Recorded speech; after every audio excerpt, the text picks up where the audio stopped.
Concentrate on your subject. Look inside. See beyond the surface and find the inner spirit animal to guide your exaggeration. Ah, yes.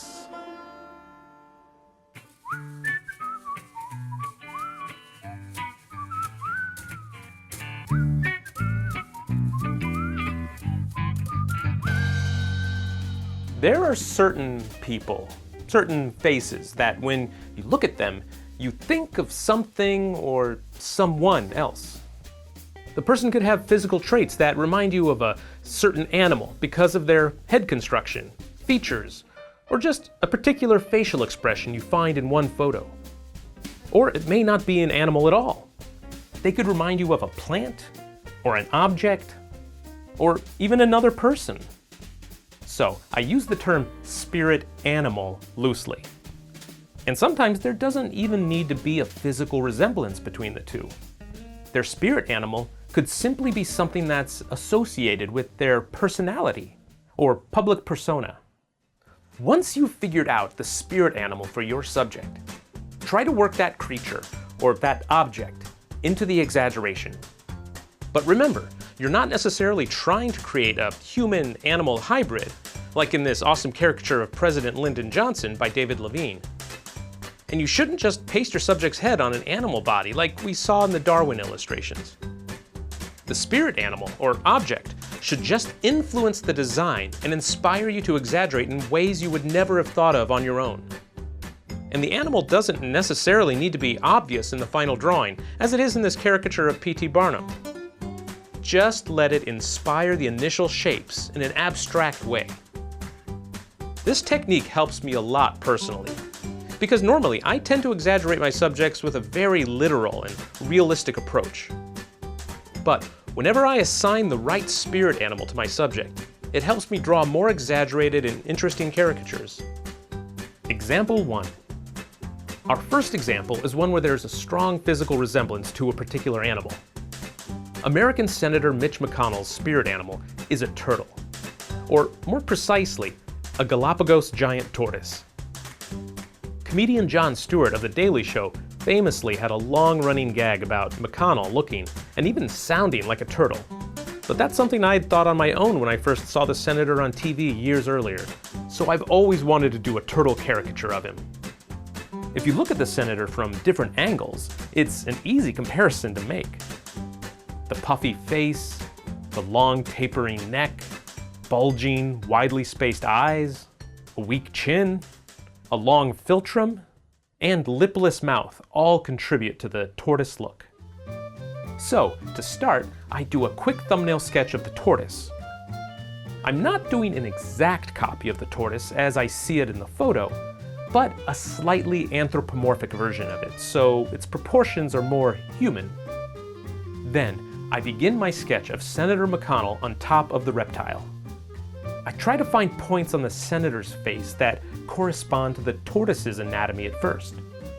But if the tortoise anatomy doesn't help the likeness, I'll just adjust the proportions on my drawing and move away from the tortoise influence. Remember, the spirit animal is only a guide. You don't have to literally make your subject look like an animal. Just let the animal's shapes provide the jumping off point. The idea behind using the spirit animal is to inspire a different way to solve the problem of finding a funny, exaggerated likeness. If I had never made a tortoise connection and just used the average head diagram as my basis of comparison, I would have made different and perhaps less interesting exaggeration choices. But as you see with the finished result, there is still a strong tortoise element to the caricature. And it's a pretty good likeness. If I were to take this drawing to a finish, I would next trace over this rough sketch with the abstraction to fix any errors or asymmetrical distortions. Also, remember, the spirit animal doesn't have to be an animal at all. It can even be an inanimate object. Check out the premium version of this video, where I do a second demonstration using Dirty Harry's gun as Clint Eastwood's spirit animal. This spirit animal technique can't be used for everybody you're going to draw. It's much harder finding a spirit animal for average looking or typical pretty people. I find it works best on those who are very interesting or unique looking, people who are already good potential subjects for caricature. Associating them with a spirit animal is just a way of pushing the exaggeration in a different and unexpected way. Assignment. To do this exercise at home, find some subjects to draw who are really distinct character types. People with unique looks or strongly defined personalities will lend themselves more easily to comparison with some kind of animal, plant, or object. And start by drawing the shape of the spirit animal first. Then, try your best to fit your exaggeration around it. If you end up getting crazy, non-human head shapes, even better still. This exercise is designed to push your skills and to expand your caricature consciousness. Critiques. For the best chance to have your spirit animal caricatures critiqued in an upcoming video, gather together all of the following images: your reference photos, your thumbnail sketch of the spirit animal, and the final rough caricature sketch, and post them in the Proko caricature group on Facebook. Premium content. If you want to learn even more about using the spirit animal concept to grow your caricature skills, get the premium version of this course. There is a longer version of this lesson, as well as several more narrated spirit animal caricature demos on lots of different character types. And as a special bonus for premium students, there's even a full demo of me doing an oil painting of my Clint Eastwood spirit animal caricature. To view these videos and lots more, go to proko.com/caricature.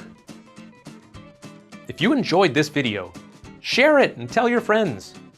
And if you want to get updates on new videos, go to proko.com and subscribe to the newsletter.